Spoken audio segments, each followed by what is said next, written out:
الحامدين حمد الناعمين حمدا يوافي نعمه ويكافئ مزيدا يا ربنا لك الحمد كما ينبغي لجلال وجهك وعظيم سلطانك اللهم صل وسلم على النبي الكريم سيدنا وحبيبنا وقدوتنا ومولانا محمد صلى الله عليه وسلم وعلى آله وصحبه ومن اتبع بهديه إلى يوم الدين أما بعد فقال تعالى في القرآن العظيم أعوذ بالله من الشيطان الرجيم بسم الله الرحمن الرحيم يا أيها الذين آمنوا اركعوا واسجدوا واعبدوا ربكم وافعلوا الخير لعلكم تفلحون صدق الله العظيم.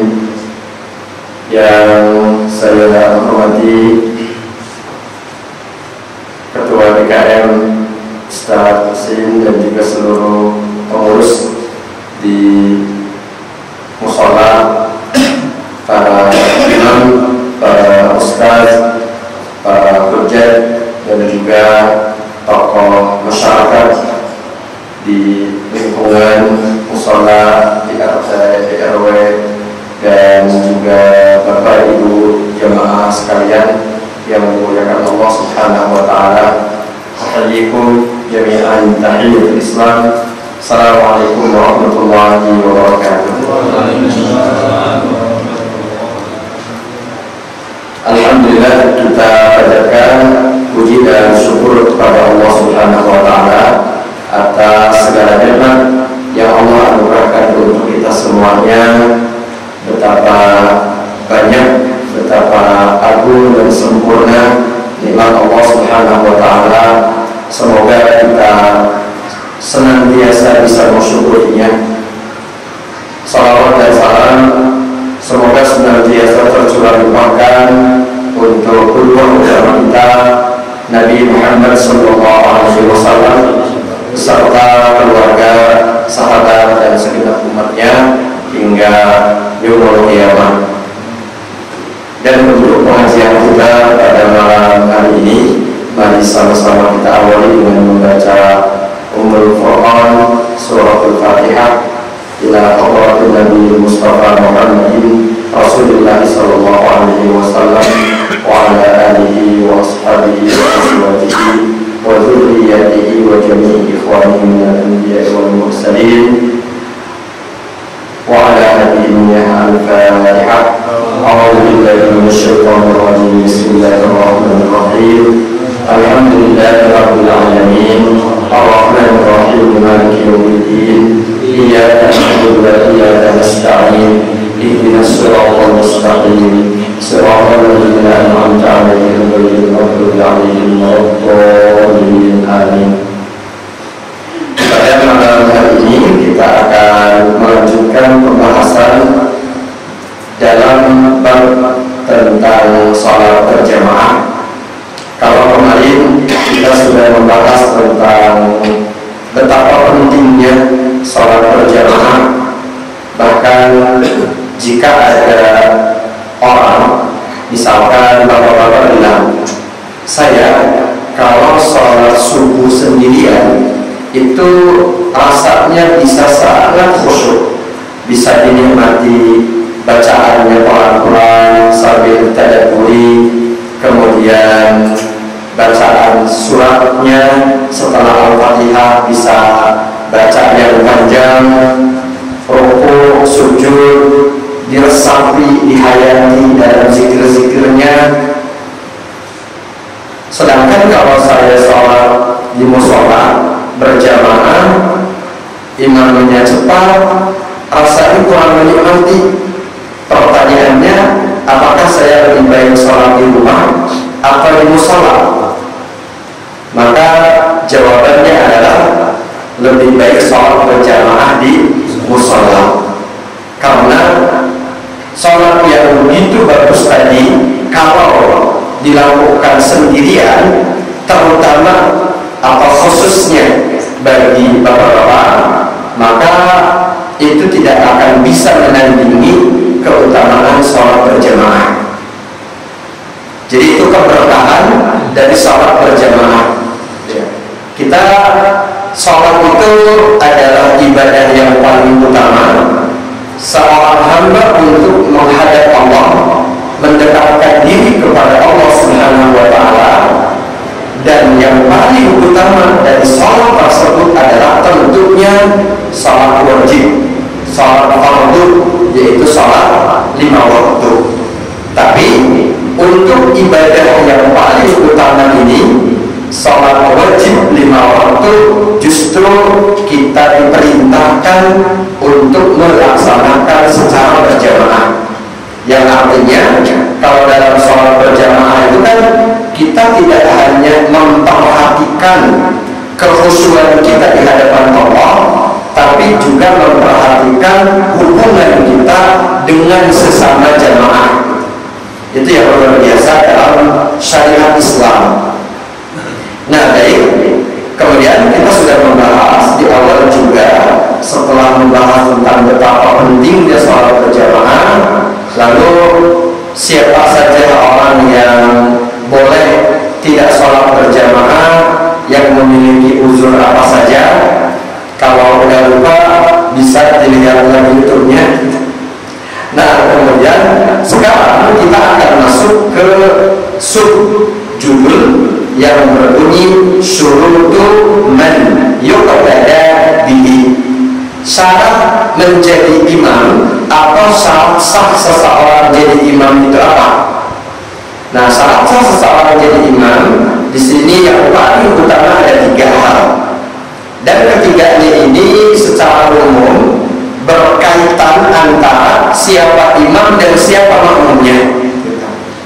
Yaitu yang pertama, alla ya'lamal muqtadi butlana salati imamihi aw ya'taqida dzalik. Bahwa makmum tidak mengetahui atau tidak meyakini imam sholatnya batal. Misalkan nih, imam sholatnya batal, tapi dia melanjutkan sholatnya, makmum nggak tahu. Maka imam kalau dia sadar sholatnya batal, dia harus mengulangi sholatnya. Sholatnya tidak sah. Tapi makmum jika tidak tahu bahwa imam sholatnya batal, maka makmum sholatnya tidak ada masalah. Makmum lanjut setelah selesai, udah selesai kewajiban dan sholatnya sah. Gitu. Jadi tidak tahu dan tidak menganggap, tidak meyakini kalau imamnya sholatnya batal. Tapi misalkan begini, urusannya itu imam bukan sholatnya batal, tapi misalkan si imam itu ketika baca surat Al-Fatihah, Al-Fatihahnya itu bacaannya itu salah atau ada yang kelewat, sehingga makmum meyakini imam sholatnya batal. Berarti ketika makmum meyakini, maka sholat si makmum batal. Ketika makmum meyakini imamnya batal, berarti sholat dia batal. Dia harus diulangi sholatnya. Nah, jadi itu yang pertama. Syarat hubungan antara imam dengan makmum itu bahwa makmum tidak mengetahui atau tidak meyakini imam sholatnya batal. Kalau kondisinya itu tidak tahu dan tidak meyakini, maka sholat makmum tidak ada masalah sama sekali. Sholatnya sah. Atau contoh lainnya begini, misalkan di suatu tempat pernah itu yang kita contohkan sebelumnya, ada contoh yang tidak ada yang tahu tentang arah kiblat. Kemudian akhirnya mengira-ngira gitu, mengira-ngira. Cuma ada 2 orang, yang satu meyakini kiblatnya itu katakan ke arah timur, yang satu ke arah barat gitu. Dua-duanya tidak sepakat gitu, tidak sepakat. Maka kedua orang ini tidak bisa sholat berjamaah. Dia harus sholat masing-masing. Kenapa? Karena yang meyakini kiblatnya ke timur, dia menganggap yang menghadap ke barat berarti sholatnya salah. Begitu juga sebaliknya. Jadi mereka sholat masing-masing sesuai keyakinan, gitu. Sesuai keyakinan. Nggak ada yang tahu, nggak ada kompas, cari tanda-tanda, tidak menemukan kesepakatan antara kedua orang itu. Atau contoh lainnya yang misalkan imamnya awalnya kebuka gitu, nah si imammu meyakini imamnya batal dan seterusnya tadi, contoh-contoh seperti itu. Baik, itu yang pertama.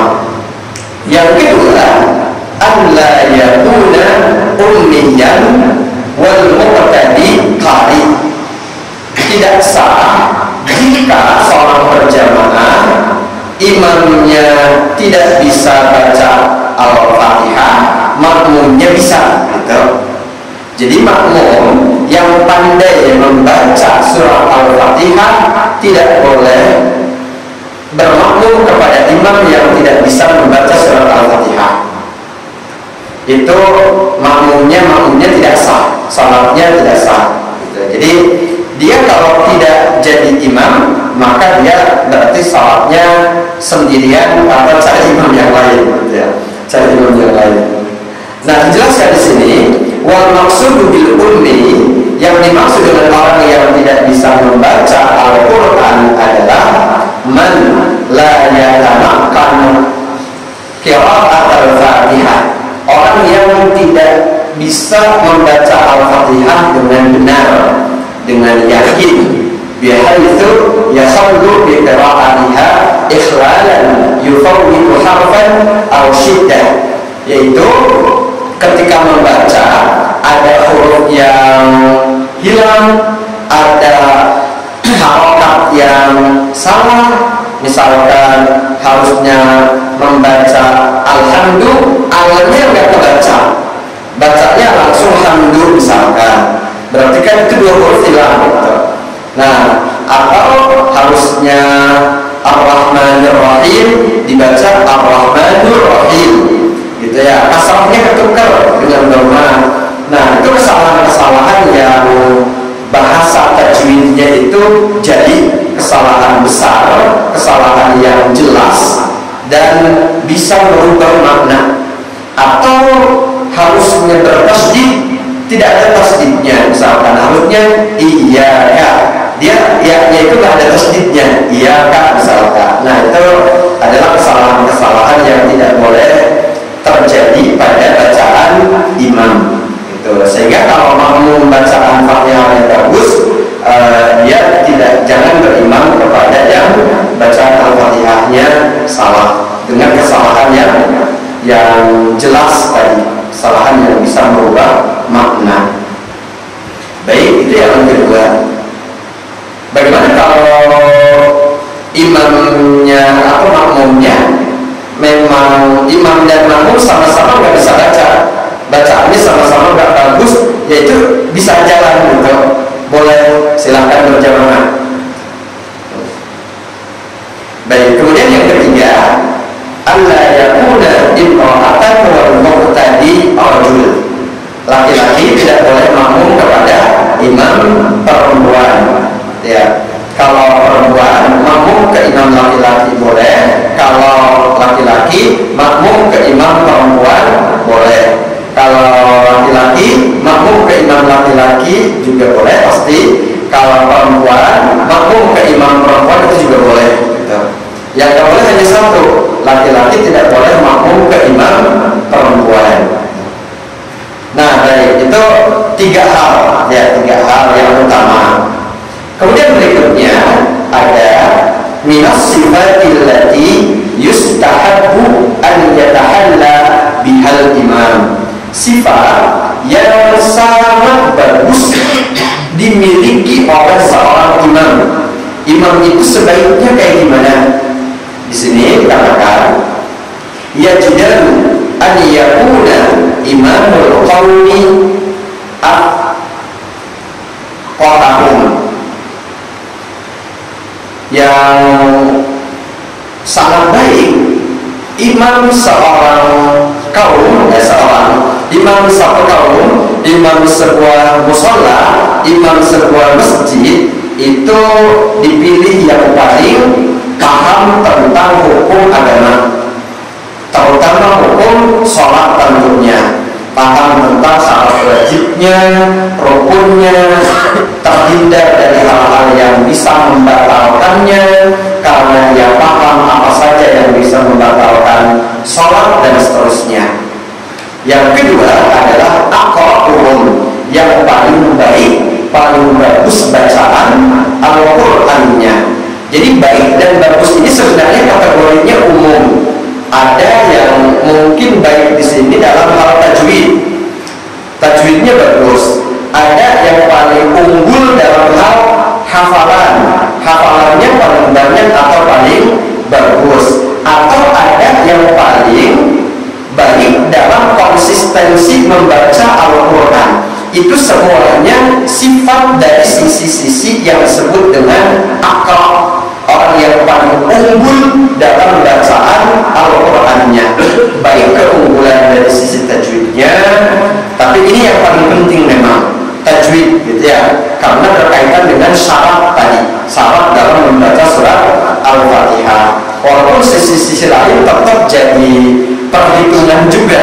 Maksud dari perhitungan itu begini, ada nih dua orang, tajwidnya sama-sama bagus, tapi yang satu bacaan Al-Qurannya lebih baik, lebih banyak maksudnya, setiap hari baca, yang satu kadang-kadang baca, kadang-kadang enggak. Berarti kan yang dipilih yang lebih konsisten bacaannya gitu. Nah itu. Kemudian yang ketiga, aslahahum, orang yang paling soleh itu, yang paling soleh. Dan yang keempat adalah asannahum, orang yang paling senior, paling tua. Jadi kalau ada keempat-empatnya, yang akrab paling paham hukum agama, akrab paling unggul bacaan Al-Qurannya, aslah paling soleh perilakunya, dan asan paling senior, paling tua, maka itu udah nggak diragukan lagi, dialah yang harus menjadi imam. Nah, kalau ada perbedaan-perbedaan di antara empat sifat ini, maka yang didahulukan yang pertama, yang akoh gitu, yang paling paham tentang hukum sholat. Baru yang kedua yang akoh, yang ketiga yang asbab, yang kedua yang akoh itu yang lebih unggul bacaannya, yang ketiga yang lebih sholat, dan yang keempat baru yang lebih tua. Nah, karena kalau keempat sifat ini ada pada seorang imam, maka tentu sholat berjamaahnya diharapkan, lebih diharapkan mendapatkan pahala yang sempurna gitu. Mendapatkan pahala yang sempurna. Ini sesuai dengan sabda Rasulullah SAW yang diriwayatkan oleh Sayyidina Ibnu Mas'ud dalam Sahih Muslim. Rasulullah SAW bersabda, ya ummul qawma aqra'uhum li kitabillah. Hendaklah yang menjadi imam suatu kaum, sebuah masyarakat, adalah orang yang paling unggul bacaannya terhadap Al-Quran, kitab Allah Subhanahu wa ta'ala.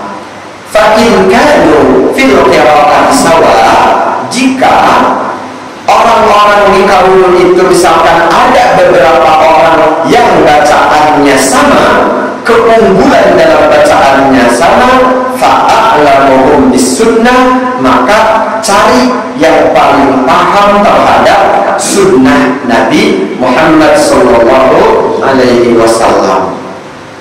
Lalu fa'in kanu fis sunnati sawa, jika dalam urusan sunnah juga sama, bacaan Qurannya sama, sunnahnya sama, fa'aqadamuhum hijratan, maka yang paling dahulu masuk Islam.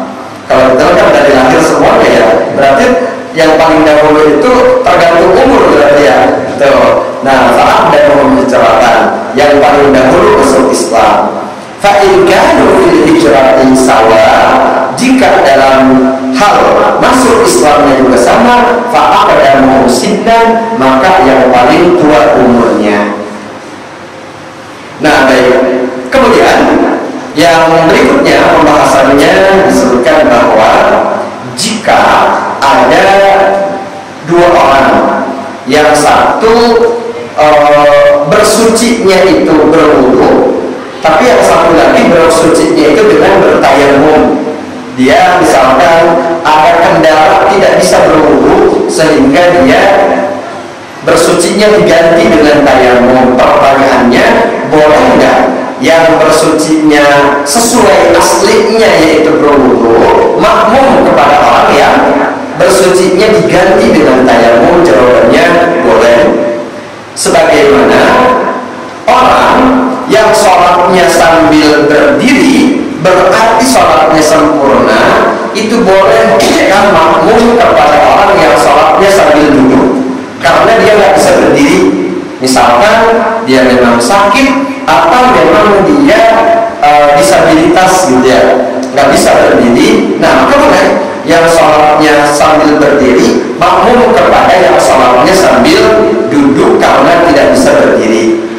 Termasuk juga boleh orang tua, orang dewasa makmum kepada anak yang masih belum balik gitu. Imamnya itu anak, dia bacaannya bagus tapi belum balik gitu. Memang orang tuanya memasukkan dia ke pesantren Quran gitu, bagus. Kemudian ketika dia pulang kampung ke mushola gitu, dia suruh imam, ya boleh-boleh saja gitu, boleh, tidak ada masalah. Nah, lalu kemudian juga boleh orang yang sholat ada, maksud sholat ada itu sholat sesuai waktunya. Kita di waktu maghrib nih, sholat maghrib, ternyata ada yang dia sholat maghribnya itu qadha gitu, karena dia ada maghrib kemarin yang kelewat, kemudian dia qadha. Maka yang sholat adaan sesuai waktunya, seperti kita biasa baca dalam usholi ya, adaan makmuman lillahi ta'ala. Nah itu adaan itu artinya kita sholat pada waktunya. Sementara kalau yang sholat qadha itu kan bukan pada waktunya. Jadi boleh yang sholatnya adaan pada waktunya makmum kepada yang sholatnya qadha. Lalu berikutnya juga boleh orang yang sholat fardu, sholat wajib makmum kepada orang yang sholat sunnah. Sholat sunnah.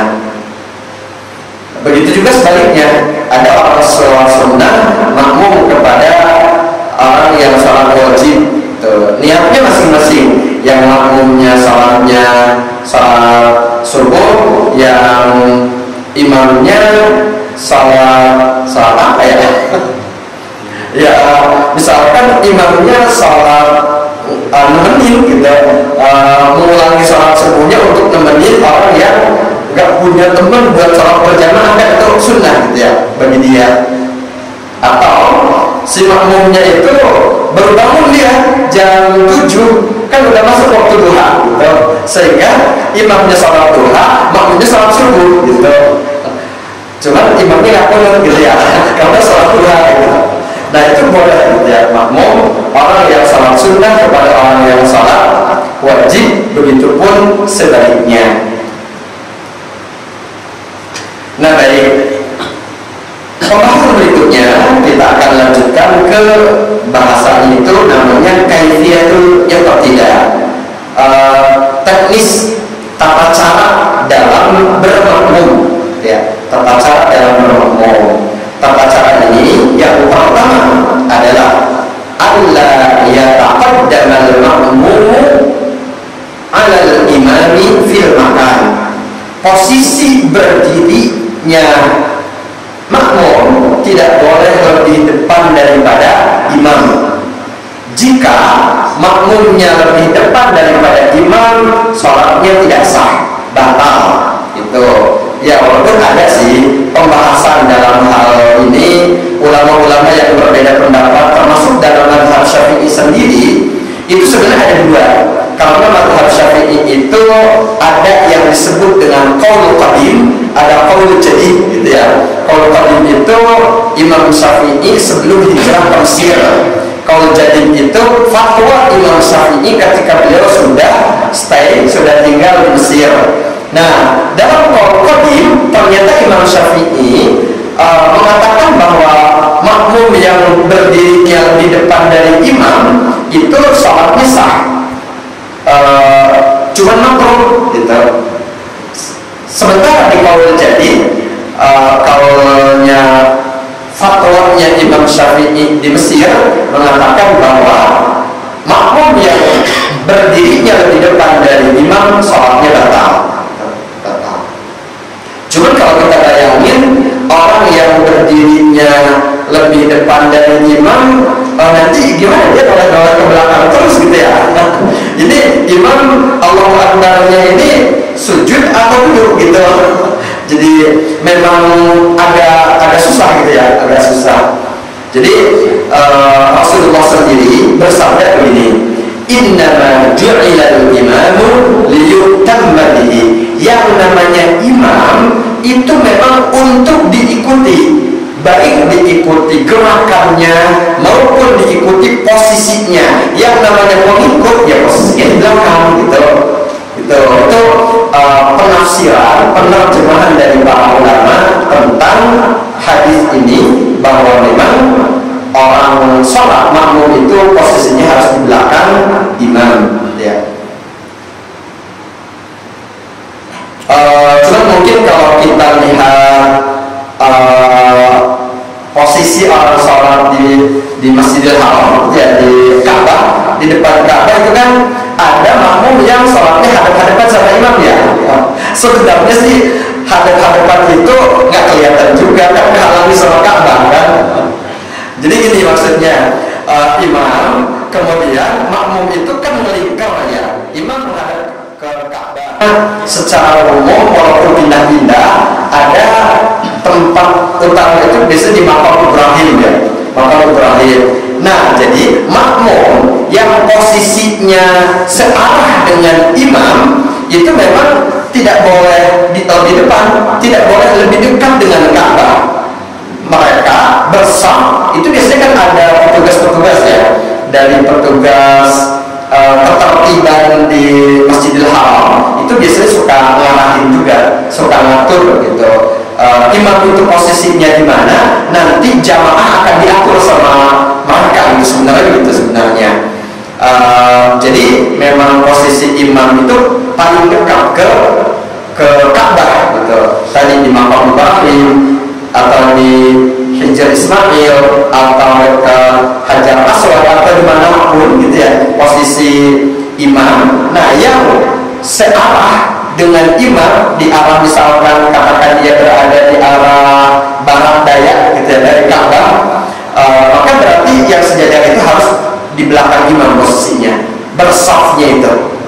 Berbeda dengan yang di arah berseberangan itu nggak masalah gitu. Mereka walaupun lebih dekatnya sama dengan imam, jarak ke Ka'bah itu dekat, itu tidak ada masalah. Untuk yang posisinya berbeda dengan imam di arah yang lain ya, di arah utara dan selatan atau di arah timur gitu. Nah, kembali ke kita, ke kampung kita, ya, ke musola kita. Kalau misalkan tadi kan harusnya makmum itu lebih belakang. Nah, bagaimana kalau makmum sejajar posisinya dengan imam? Nah, ini sholatnya tidak batal tapi makruh gitu. Ya kan kalau sejajar nanti khawatirnya berubah jadi lebih depan, lebih baik belakang gitu. Lebih baik di mundur ya imamnya, makmumnya mundur. Termasuk begini, kalau kemudian ukuran mana yang lebih depan itu patokannya apa? Patokannya itu tumit gitu ya. Jadi tumit makmum jangan lebih depan dengan tumitnya imam. Jadi patokannya bukan perut ya, kan perut beda-beda ya. Ada yang tebal, ada yang tipis gitu. Ada yang perutnya sejajarnya. Jadi posisi makmum itu berdiri di sebelah kanannya imam, di sebelah kanan, jangan sebelah kiri. Dulu pernah Sayyidina Ibnu Abbas waktu beliau masih kecil, beliau itu kan sepupunya Rasulullah, tapi juga ponakan dari istrinya Rasulullah, yaitu Siti Maimunah, Sayyidah Maimunah. Suatu malam beliau nginap di rumah Rasul, lalu ketika Rasul sholat, makmumnya tapi berdiri di sebelah kiri. Nah, lalu kepalanya itu dipegang sama Rasul, pegang, pindahin, diputar, suruh jadi di kanan gitu. Kanan. Nah, jadi makmum yang satu orang yang sendirian, sunnahnya berdiri di sebelah kanannya imam, tapi karena posisinya harus lebih belakang dari imam, mundur sedikit gitu, mundur sedikit, jangan sama apalagi lebih depan. Bagaimana kalau setelah satu orang makmum di sebelah kanan imam datang orang yang kedua? Nah, orang yang kedua ini kalau menurut pembahasan dalam mazhab Imam Syafi'i ini memang seperti itu sih teknis yang dijelaskan. Jadi yang kedua berdiri di sebelah kiri imam, sejajar dengan makmum yang pertama gitu. Misalkan nih, makmum yang pertama di sebelah kanan imam, dia mundur sedikit, setengah kaki gitu ya, sedikit, bukan setengah kaki ukuran gitu ya, bukan, maksudnya setengah telapak gitu ya, setengah telapak kaki mundur. Nah, maka yang kedua berdiri di sebelah kirinya, kiri sini ya, sebelah kirinya. Lalu setelah mereka ada di sebelah kanan dan kirinya imam, mereka berdua mundur membuat shaf di belakang gitu. Kayak gitu teknisnya itu. Atau kalau misalkan kalau imamnya di sini kan itu maksud saya. Kalau imamnya di sini, makmum di sini, itu boleh sih sebenarnya apakah imamnya yang maju atau makmumnya yang mundur gitu. Boleh salah satunya. Cuman memang biasanya sih lebih baik dikomunikasikan ya. Siapa yang mau jalan gitu, nanti imam maju, makmum mundur jadi jauh gitu. Jadi jauh. Jadi kata imam, nanti kalau ada yang datang, saya akan maju misalkan. Berarti kan imam ya makmum tidak harus mundur. Nah, tapi kalau imamnya tidak maju dan tidak bilang mau maju, berarti makmum yang mundur kemudian bikin shaf di belakang imam. Berbeda kalau dari awal makmumnya memang udah 2 orang, jadi udah langsung membuat shaf, membuat barisan di belakang. Nah, bagaimana kalau begini? Makmumnya itu berdua, tapi yang satu laki-laki, yang satu perempuan. Nah, itu tidak membuat shaf ya, tidak. Tapi makmum yang satu orang laki-laki itu berdiri di sebelah kanan imam, yang mundur sedikit tadi, sedangkan yang perempuan berdiri posisinya di belakang makmum yang laki-laki itu. Gitu. Jadi seperti itu. Baik. Dan memang membuat shaf itu kan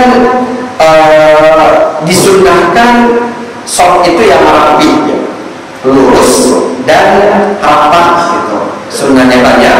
Hadis-hadis sabda Rasulullah SAW yang menginstruksikan, memerintahkan kepada jamaah untuk membuat barisan yang rapi. Karena barisan yang rapi adalah barisan yang dicintai oleh Allah Subhanahu wa Ta'ala. Jadi tadi rapinya itu sama. Kalau ini garis karpet ya, ujung karpet, maka ukurannya tumit itu lurus di ujung karpet. Gampang sih kalau tadi gitu aja. Kecuali kalau tidak ada karpetnya ya. Kalau tidak ada karpetnya ya lihat teman kanan kirinya gitu, diluruskan dan meluruskannya tadi dengan tumit dan pundak gitu ya. Kata Rasulullah dalam sebuah hadis, aqimu sufufakum, luruskan, baguskan, tegakkan barisan kalian, hadu bainal manakibi wal aqdam, luruskan posisi pundak dan telapak kaki. Gitu kata beliau ya, diluruskan. Apakah kemudian ketika meluruskan dan merapatkan barisan itu harus satu sama lain saling menyentuh? Kalau menurut pembahasan para imam, jarak merapatkan barisan itu sebenarnya memang beda-beda juga. Ada yang mengatakan ya kurang lebih jaraknya itu 2 jari, jadi nggak nempel. Jarak antara satu kaki dengan kaki yang lain itu 2 jari. Ada yang bilang 4 jari, itu ya jaraknya, biar tidak terlalu sempit gitu ya, nggak terlalu susah kalau sujud, kalau tahiyat akhir kan miring ya tahiyat akhir. Nah, jadi jaraknya itu 4 jari. Ada yang 5 jari segini, selebar telapak tangan gitu. Nah, itu yang disebutkan oleh para imam 4 mazhab gitu ya, mazhab antaranya.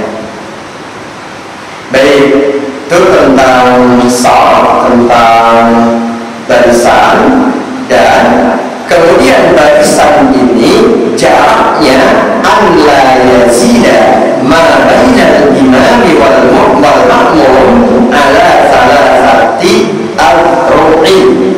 Jarak antara imam dengan makmum tidak boleh atau jangan lebih dari 3 hasta.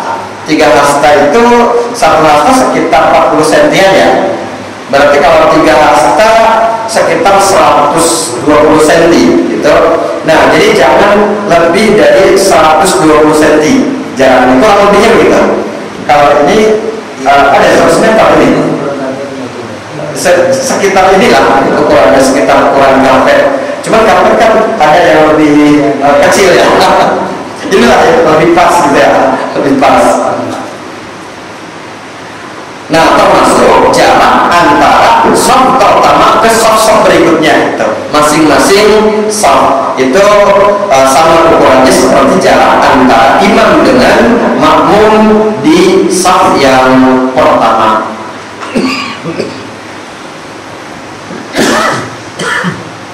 Sedangkan untuk jamaah perempuan, jika jamaahnya perempuan semua, imamnya perempuan, makmumnya juga perempuan semuanya, maka imam berdiri di tengah-tengah barisan.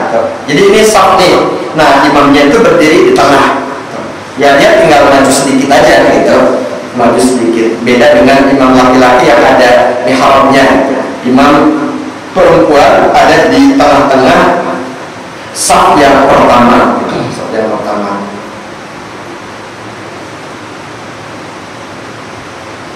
Kemudian juga dimakruhkan, ini makruh nih, makruh kalau orang makmum tapi berdirinya sendirian, nggak ada temannya.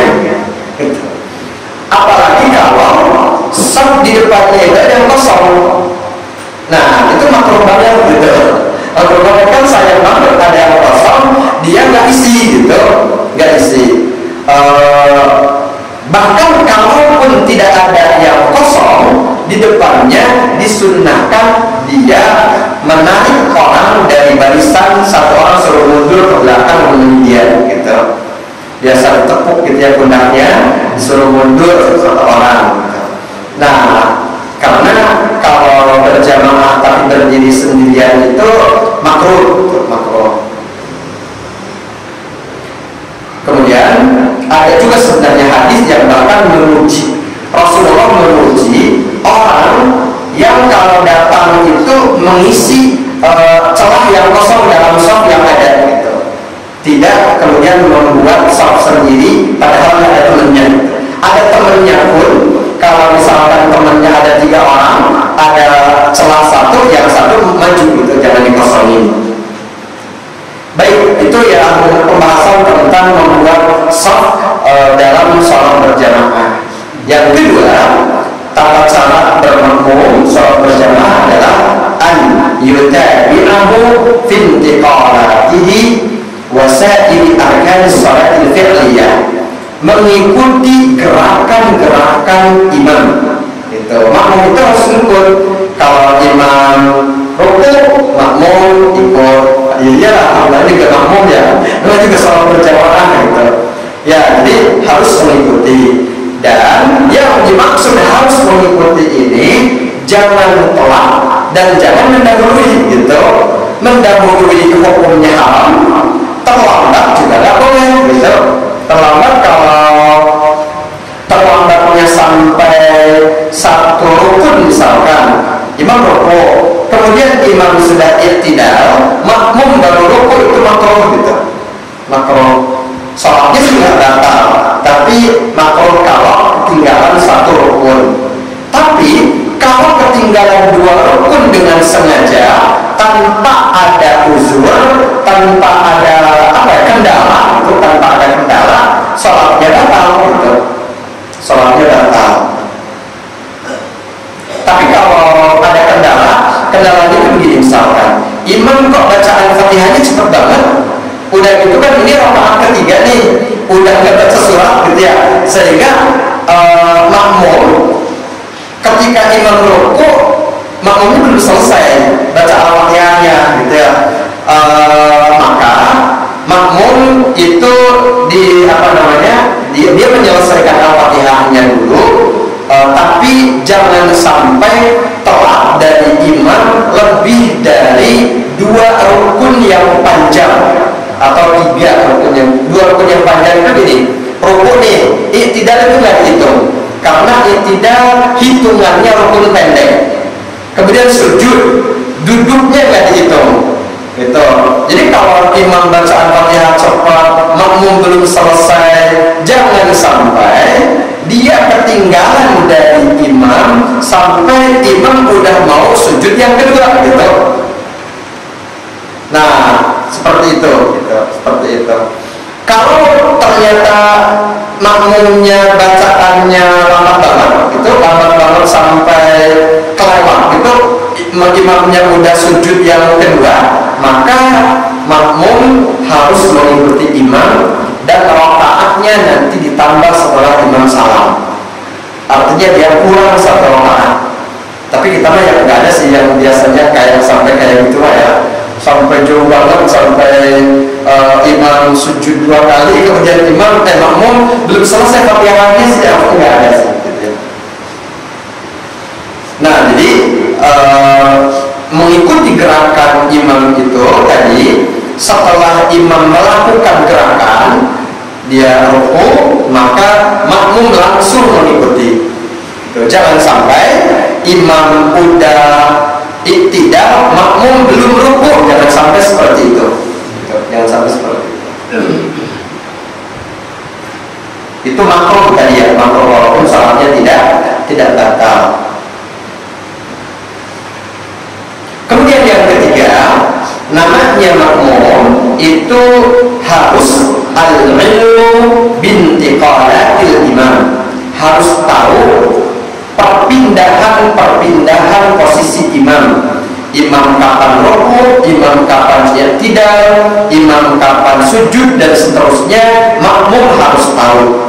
Tahunya itu bisa memang melihat langsung karena dia berdirinya ada di belakang imam dan bisa melihat imam, atau dengan mendengar suaranya gitu ya, mendengar suaranya atau melihat barisan yang di depannya, atau mendengar suara mubalik itu gini, yang kalau imam itu Allahu Akbar, kemudian ada yang nyambungin suara Allahu Akbar. Nah, itu kalau masjidnya gede, masjidnya luas. Kalau masjidnya kecil nggak perlu gitu. Nggak perlu kan, ini udah masjidnya luas, sholatnya sampai keluar gitu, keluar itu butuh mubalik namanya. Tuh, yang suaranya kedengaran sampai keluar, sampai ke belakang. Nah, jadi harus tahu itu dengan tiga cara itu: melihat imam, atau melihat barisan yang di depannya, atau mendengar suara mubalik atau suara imam sendiri. Yang keempat, alla yakuna bainal imami wal ma'mumi fasilun makaniyun kabir. Tidak ada pemisah tempat yang memisahkan antara imam dengan makmum yang jauh. Kalau tadi kan bagusnya tadi ya 1,2 meter gitu, seperti karpet kita. Nah, jangan sampai ada imamnya di mana, makmumnya jauh gitu.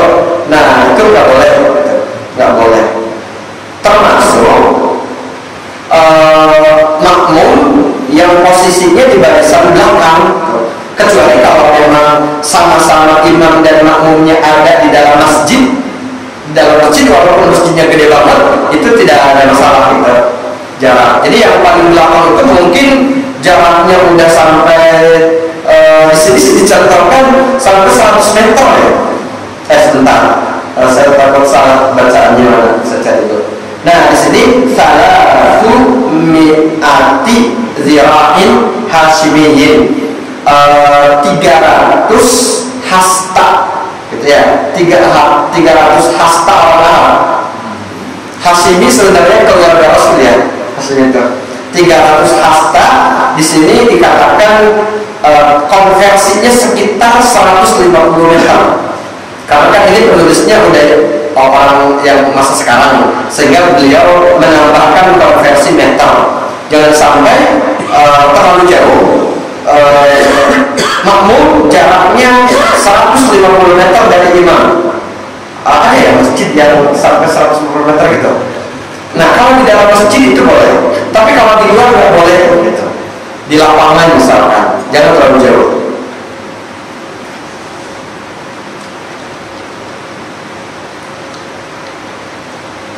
Kemudian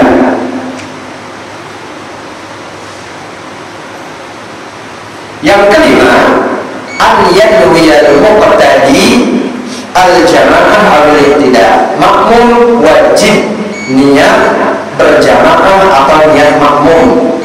Usolli fardhu zuhri arba'a raka'atin mustaqbilal qiblati adaan makmuman. Jadi meniatkan makmuman itu wajib bagi makmum. Kalau misalkan ada orang nih tidak niat makmum tapi sholatnya ngikuti imam, itu bisa batal sholatnya gitu. Dia nggak niat makmum tapi ngikuti gerakan imam gitu. Nah itu sholatnya bisa batal jika, nah tapi ada jikanya di batalnya. Jika gerakannya itu harus menunggu, dia udah selesai nih bacaan, dia udah selesai tapi dia belum ruku karena nunggu imamnya belum gitu. Padahal dia bukan makmum, nah itu sholatnya batal gitu. Kalau dalam sholatnya dia sering menunggu, kecuali kalau gerakannya memang apa ya, memang sama lah, dia selesai nggak jauh jaraknya, imam juga selesai gitu, itu nggak batal. Tapi kalau sampai menunggu, sering menunggu gitu, dia selesai Fatihah, imamnya masih lama, ternyata imamnya emang sholatnya pelan gitu ya, pelan, nah itu batal sholatnya gitu. Kalau dia tidak berniat makmum tapi ngikuti gerakan imam. Orang tidak berjamaah tapi ada di barisan berjamaah gitu. Nah itu, ini yang kelima, berbeda dengan imam. Kalau imam sebenarnya dia tidak wajib, usollinya itu tidak wajib mengatakan imaman. Hanya saja kalau dia tidak berniat berjamaah atau tidak berniat jadi imam, ya dia nggak dapat pahala berjamaah saja gitu. Buat apa jadi imam kalau nggak niat berjamaah? Cuman bukan wajib gitu, bukan dia nggak batal sholatnya kalau dia nggak niat jadi imam, nggak niat berjamaah, sholatnya sah. Berbeda dengan makmum yang kayak tadi gitu ya. Nah itu, cuman kan tadi sayang kalau orang ngimamin tidak ada niat sholat berjamaah atau niat ngimamin. Ya ini hal-hal yang biasa kita lakukan hari-hari dalam sholat berjamaah kita, yang berharap kita bisa menyempurnakan sholat berjamaah kita. Kemudian terakhir terkait dengan masbuk. Kalau ada orang masbuk nih, kemudian masbuknya itu dia mendapati imam posisinya udah selesai Al-Fatihah, udah selesai baca surah, tapi belum ruku, dia bisa mengikuti, maka dia dapat 1 rakaat. Begitu juga kalau imam sudah ruku dan dia bisa ikut ruku bersama imam, itu juga sama, dia mendapatkan 1 rakaat. Tapi kalau dia makmum, imamnya sudah tidak, berarti dia udah ketinggalan 1 rakaat. Sehingga nanti setelah imam selesai dia harus nambah 1 rakaat gitu. Itu perhitungan rakaat memang harus kita pahami biar nggak kelebihan dan nggak kekurangan gitu jumlah rakaatnya gitu. Jadi kalau minimal minimal atau paling lambat kita bisa ruku bersama imam itu dapat 1 rakaat. Tapi kalau imam sudah i'tidal, kita ketinggalan 1 rakaat, berarti harus nambah. Baik, jadi itu pembahasan kita untuk malam hari ini tentang sholat berjamaah. Sudah masuk isya belum? Kalau belum, silakan jika ada yang mau ditanyakan, disampaikan dari Bapak Sepanjang, silakan. Waalaikumsalam warahmatullahi wabarakatuh. Sholat yang imam dan tata cara makmum tadi, saya pernah mencoba pelajaran. Kita berdiri di belakang imam dan menepuk pundak makmum yang satu tadi, itu berdasarkan gimana, Ustaz? Oh iya, betul. Sebenarnya sih sekarang prakteknya sering begitu ya. Kita datang, kemudian menepuk orang makmum yang 1 orang tadi suruh mundur. Jadi gini, sebenarnya kenapa di kitab ini dijelaskan kita harusnya berdiri di sejajar dulu dengan dia di posisi sebelah kiri imam, karena sebenarnya kalau makmum yang satu mundur sementara di belakang belum ada orang sholat, berarti dia berdiri sendirian. Itu sebenarnya maksud dari pembahasan ini gitu.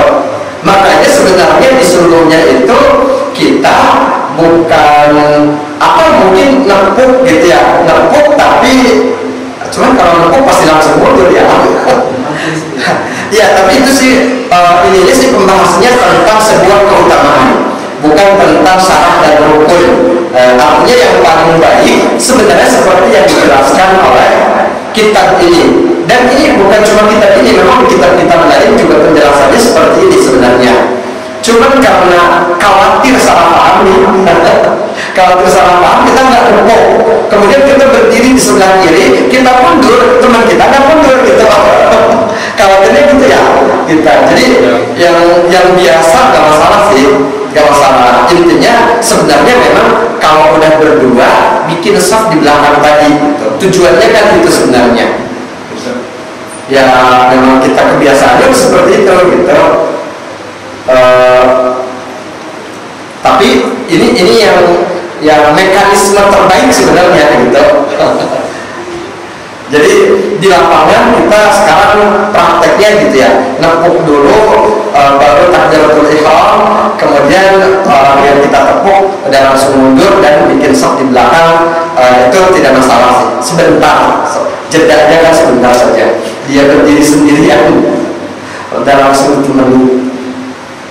Karena tadi kan ada yang makruh gitu. Jadi kan gini hikmahnya, kenapa orang yang makmum 1 orang diperintahkan berdiri di sebelah kanan imam? Karena tadi dalam sholat berjamaah jangan berdiri sendirian gitu. Itu sebenarnya hikmahnya itu. Walaupun dia lebih mundur sedikit dari imam, ya tetap itu masih ada sejajarannya gitu ya. Mundur sedikit itu kan karena kewajiban lebih belakang aja gitu. Itu sih sebenarnya. Jadi nggak masalah, seperti yang biasa kita lakukan sekarang, walaupun tidak sebaik yang dijelaskan di kitab ini gitu. Udah saya. Baik, sudah masuk ke bisa kita cukupkan untuk pengajian kita di malam hari ini. Insya Allah pembahasan berikutnya tentang sholat di perjalanan.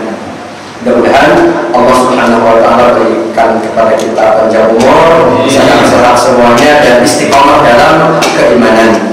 Dan kita akhiri majlis kita untuk malam hari ini dengan membaca doa penutup majlis.